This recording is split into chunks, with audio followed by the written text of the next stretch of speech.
কেন ইসলাম ধর্মে কোনো মহিলা নবী নেই?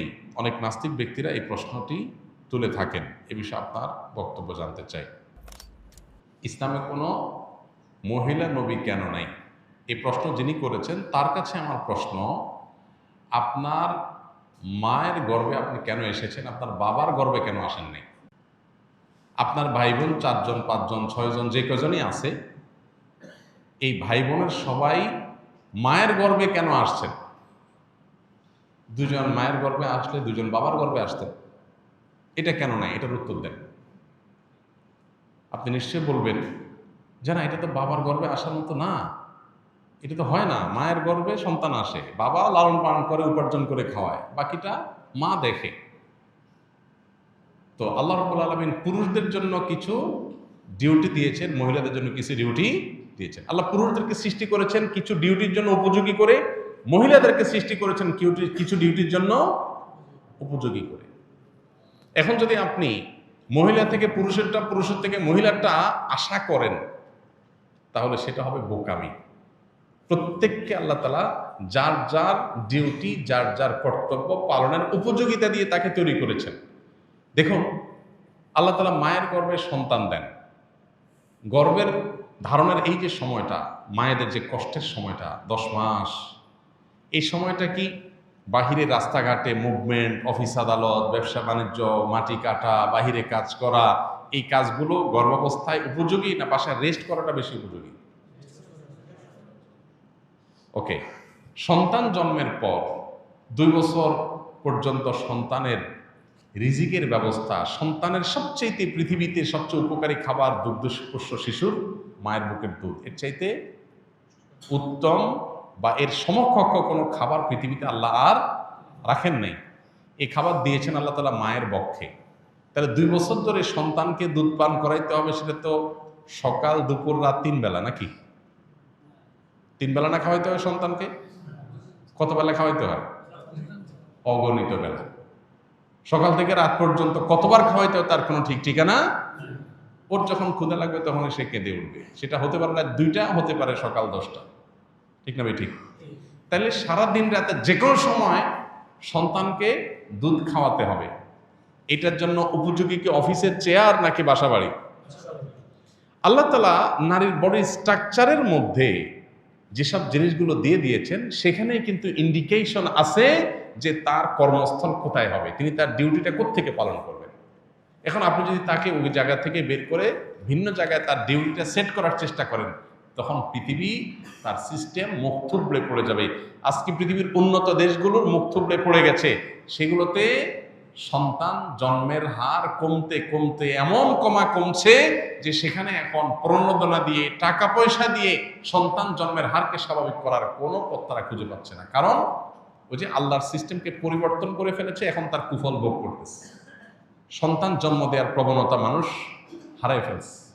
এখন টাকা পয়সা দিয়া, লক্ষ লক্ষ কোটি কোটি টাকা, million million billion billion budget দিয়াও মানুষের মধ্যে সন্তান জন্মের সেই স্বভাবজাত প্রবণতা ফেরাতে পারছে না। প্রত্যেকটা দেশ সাফার করছে, প্রত্যেকটা দেশ। আপনি উন্নত দেশগুলো যদি অ্যানালাইসিস করেন, দেখবেন প্রায় প্রত্যেকটা দেশ সন্তান জন্ম দিয়েছেন, সরকার আপনাকে টাকা দিবে। একটা হয়েছে দিবে, 2টা হয়েছে আরো বেশি দিবে, 3টা হলে আরো বেশি দিবে, তারপর সন্তান হচ্ছে না। বাহির থেকে রিফিউজিদেরকে এনে দেশ চালাইতে হচ্ছে, কারণ নিজের দেশের বাচ্চা সেভাবে জন্ম নিচ্ছে না। ভাইরা আমার,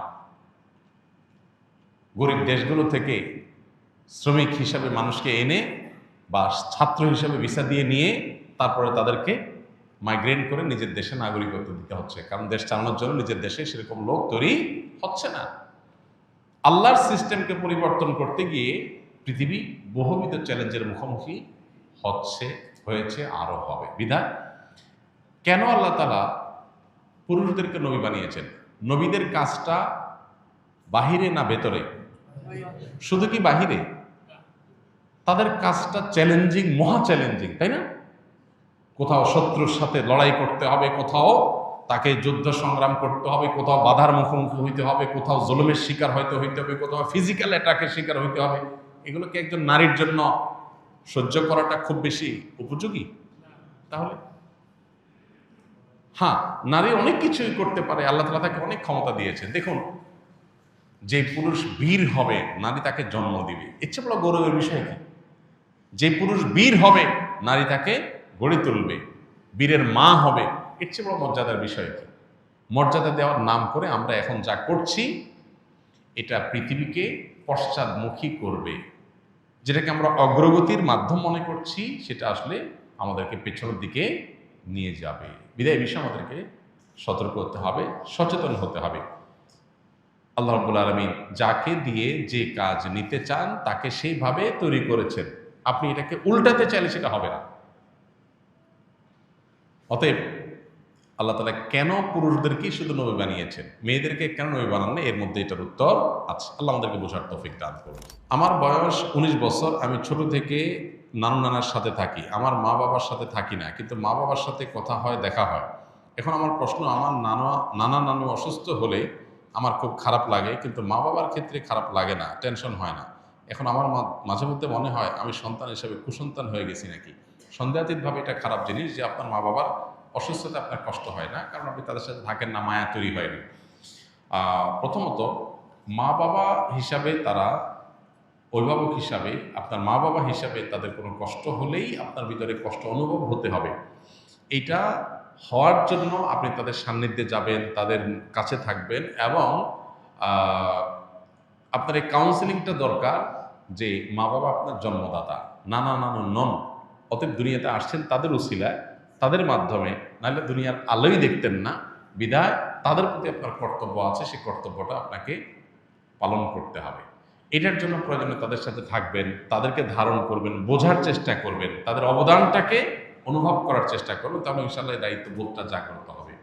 আমরা অনেকেই আছে যে মা বাবার কাছ থেকে দূরে কোনো কারণে পারিবারিক নানান কলহ ইত্যাদি হয়, ছোটবেলা থেকে আর দূরে থাকতে থাকতে মা বাবার প্রতি সে রেসপন্সিবিলিটি তৈরি হয় না। মানুষ হিসাবে আমি দুনিয়াতে আসছি কার মাধ্যমে? তার কথা স্মরণ হওয়া, তার সুখে দুঃখে তার শুভাকাঙ্ক্ষী হওয়া এবং তাদের কল্যাণ কামনা করা, এটা আমাদের একেবারে সৃষ্টিগতভাবে আমাদের মধ্যে চলে আসা উচিত। এবং এটা না আসলে প্রয়োজনে কাউন্সিলিং এবং মোটিভেশন নেওয়া দরকার। মানুষ জাতিকে কি আল্লাহ নিজ হাতে তৈরি করেছেন? যদি করেও থাকেন তাহলে একজন মানুষকে তৈরি করতে কত সময় লেগেছে? কেননা একজন বক্তা দাবি করেছে ওনার তরিকার আরেক বক্তাকে তৈরি করতে নাকি আল্লাহ 30 বছর সময় লেগেছে। নাউযুবিল্লাহ। ইন্নামা আরাদা শাইআন আইয়াকুলা লাহু কুন ফায়াকুন। আল্লাহ রাব্বুল আলামিন বলেছেন, আল্লাহ যখন কোনো জিনিস সৃষ্টি করতে চান তখন আল্লাহ বলেন হও, হয়ে যায়। আল্লাহ শুধু কুন বলেন, কুন মানে হও, হয়ে যায়। গোটা সৃষ্টি জগৎ তৈরি করা আল্লাহর জন্য মানে এক কুন বলার সময়ের ব্যাপার, তাই না? আল্লাহ যা চান সেটাই হয়ে যায়। এরপর আল্লাহ তাআলা এই নবমণ্ডল এবং ভূমণ্ডল, এই মহা সৃষ্টি আল্লাহ তাআলা সৃষ্টি করেছেন 6 দিনে। যেটা আল্লাহ তাআলা কোন বললে হয়ে যেটা 6 দিনে কেন করেছেন, এটা নিয়ে অনেক আলাপ আছে। আল্লাহ তাআলা আগে একটা সৃষ্টি করেছেন, পরে একটা সৃষ্টি করেছেন। এখানে মানুষকে কাজের ধারাবাহিকতা, প্রত্যেকটা কাজ করার ক্ষেত্রে একটা সিস্টেমিক্যাল ওয়ে অবলম্বন করা, একটা ধারাবাহিকতা মেনটেন করা, কোনটা আগে কোনটা পরে, সে শৃঙ্খলা রক্ষা করে কাজ করা, এটার শিক্ষা দেওয়ার জন্য আল্লাহ তাআলা এই সময় নিয়েছেন। কিন্তু আল্লাহ তাআলার সময়ের প্রয়োজন নাই। যেখানে কোরআনে আল্লাহ তাআলা বলেছেন যে এই মহাসৃষ্টি নবমণ্ডল ভূমণ্ডল সৃষ্টি করেছেন আল্লাহ তাআলা 6 দিনে, সেখানে এক বক্তা সৃষ্টি করছে আল্লাহ 30 বছর লাগছে। আল্লাহর শানে এ ধরনের কথা বলা ঈমান যাওয়ার মতো বেয়াদবি, ভয়ঙ্কর কথা। যে আল্লাহর 30 বছর লাগছে, মানে উনি এত বড় হয়ে গেছে, ওনারা বানাইতে আল্লাহর 30 বছর লাগছে, নাউযুবিল্লাহ।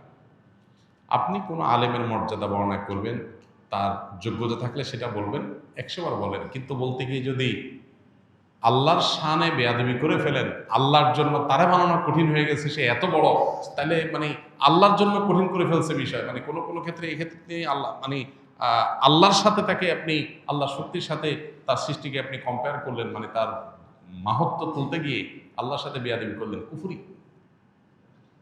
কুফরি কথা, এই ধরনের কথা। আল্লাহ তাআলা আমাদেরকে হেদায়েত দান করুন। নবীকে সৃষ্টি করতে আল্লাহ তাআলা তো এরকম আলাদা করে এত বছর লাগছে কোনো হাদিসে আমরা জানি না, সাল্লাল্লাহু আলাইহি সাল্লাম। সেখানে কোনো বক্তাকে সৃষ্টি করতে লাগবে কেন? আর আলাদা আলাদা করে আল্লাহ তো একজন একজন করে সৃষ্টি করেন নাই। আল্লাহ সৃষ্টি করেছেন আদম এবং হাওয়া, তাদের থেকে বাকি সব মানুষ সৃষ্টি করেছেন। আর সকল সৃষ্টি যত মানুষ কিয়ামত পর্যন্ত আসবে তাদের সবাইকে আল্লাহ তাআলা একসাথে আদম আলাইহিস সালামের পিঠে আল্লাহ তাআলা দিয়েছেন, হাদিসে রয়েছে। এগুলো সবগুলো আল্লাহর জন্য একটা কুন বলার ব্যাপার। অতএব এই কথাগুলো ভ্রান্ত কথা।